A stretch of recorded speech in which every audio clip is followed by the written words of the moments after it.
normal, ¿no? Cuadro superior. Aquí podemos ver que este periodo es el que está activa la inyección, ¿sí? Y aquí lo realmente interesante sería, aquí tenemos cómo se está incrementando la presión en el periodo, en el delay, ¿no? Y después vean que es muy controlado el aumento de presión que se da por el inicio de la combustión, cuando se empieza a propagar la flama. Obviamente, si se empieza a propagar la flama, sube la temperatura, y si sube la temperatura, sube la presión. Pero hay una característica, no necesariamente cambia el volumen de la cámara de combustión. Eso va a ser bien interesante. No necesariamente o prácticamente no cambia el volumen de la cámara de combustión. Y después, bueno, ya se propagó en toda la cámara y se da lo que queremos, que aumente la presión y después disminuye. Aquí el punto está en qué pasa si tuviéramos una inyección tardía. ¿Sí?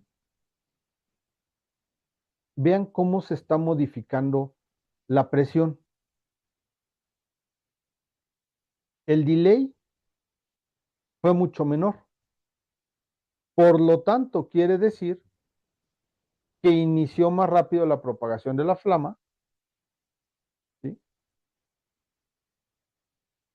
Que sería esto en rojo. Es menos súbita el aumento de presión, pero realmente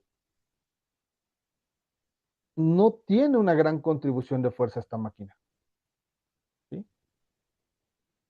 Si se adelanta demasiado la inyección, bueno, aquí tienen el delay period, pero el problema está en que la presión en la cámara va a subir de manera súbita, ¿sí? Y resulta que tampoco hay una contribución de fuerza demasiado interesante. Entonces, algunos fenómenos asociados a una inyección tardía o temprano podrían ser, por ejemplo, en el caso de la inyección temprana, demasiado golpeteo, no suena demasiado la máquina, ¿no? Los motores viejos de diésel, ¿no? ¿Cómo sonaban? Vas a tener baja salida de potencia, pero va a haber otro fenómeno mucho más grave, que van a ser un elevado nivel de NOx, ¿sí? Entonces, cuando la inyección es temprano,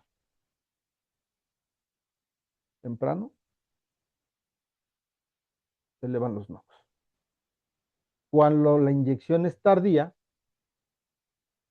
sí, ciertamente va a sonar menos, va a ser más suave el sonido de la máquina, va a tener menos potencia, pero entonces se va a generar en el otro sentido hollín.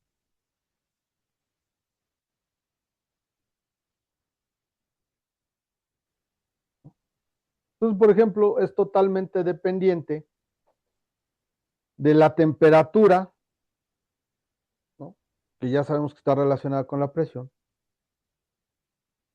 la formación de hollín y la formación de óxidos de nitrógeno.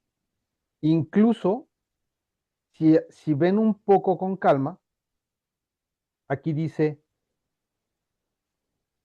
rango aire combustible local. Rango aire combustible local, ¿sí? ¿Por qué? Lo que mencionaba antes, la inyección no es tan ideal como quisiéramos. Como está el combustible líquido, por efecto de la temperatura del aire, se convierte en gas, se inflama, y cómo va de una baja concentración de hollín a una alta concentración de hollín, ¿no? Que el filtro de partículas hoy hace que los vehículos aparentemente ya no tiren toda esa cantidad de humo negro, seguro, ¿no? Pero en realidad lo que hace es complicar un poco el diagnóstico o engañar un poco a la gente respecto del diagnóstico. ¿Por qué? Porque se dan tarde cuando ya están, se dan cuenta tarde de que algo falló. ¿Por qué? Porque se tapó el filtro de partículas por exceso de hollín, ¿no? que a lo mejor eventualmente ni siquiera pudo hacer procesos de regeneración por algo tan simple como que a lo mejor tenía un código de precalentadora. Y entonces dices, sustituyo el filtro de hollín o corro una regeneración forzada y vuelve el vehículo, Oye, el problema está en la inyección, ¿no? Lo que tienes que corregir es la inyección, o lo que tienes que corregir es la turbulencia del aire, o lo que tienes que corregir es la EGR que te está derivando en que se está alterando la mezcla aire-combustible, que está variando todo el tiempo, pero está variando aún más, y entonces eso hace que tengas exceso de hollín, y eso hace que falle prematuramente el filtro de partículas, ¿no? Y la EGR, incluso algo que en muchos lugares, igual que el filtro de partículas o que la reducción selectiva cancelan, pues también tiene un chorro de relación, porque entonces si metemos menos oxígeno, bajamos la temperatura de las cámaras, ¿no? Se generan menos NOx. Ok, listo. Pero, por ejemplo, si alguien se ha fijado en una regeneración forzada, se cierran las EGRs. ¿Para qué? Para que haya más aire, ¿no? Más oxígeno. Y entonces se genere mayor temperatura. Y entonces además haya oxígeno abundante en el filtro de partículas, porque antes del filtro de partículas, aunque sea el mismo housing, hay un elemento, un catalizador oxidativo.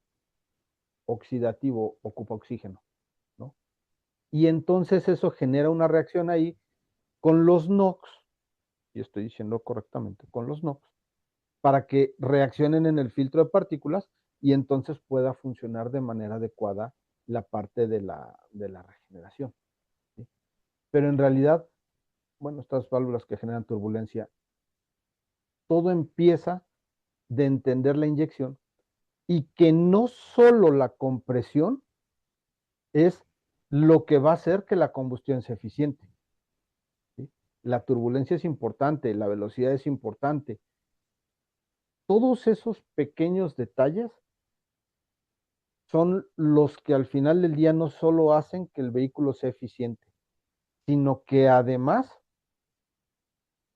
que realmente puedan ser eficientes los sistemas de control de emisiones.